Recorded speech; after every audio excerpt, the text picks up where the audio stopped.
Social media has had a big impact on market research, and I touched on that a couple of questions ago, and that's more in terms of, I think marketers think that they can collect data that used to be the domain of market research. The key thing about research is getting some kind of representativity, and social media will give you, you'll get screamers and shouters, but you won't get a kind of a broad viewpoint. I work with some business-to-business research clients, and what we can do with that, looking at LinkedIn, groups, forums, we can actually get a profile of a lot of business customers prior to even interviewing them, so that's really gives us an insight into that. I think one of the big things that social media has done is to create these massive unstructured data sets. It's things like Instagram and Facebook, and so the challenge for us is how to make sense of that and using a qualitative mindset to massive data sets. People are very keen to post what they're doing as they're doing it.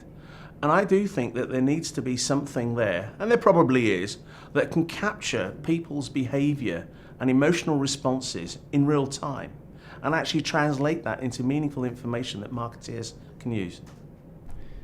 I think social media has actually confused the landscape. So I think people can sometimes get confused as to what social media says and does and how quickly you can get those responses with what I would consider to be proper research and true insight. Social media has had a fascinating impact on research in the last few years.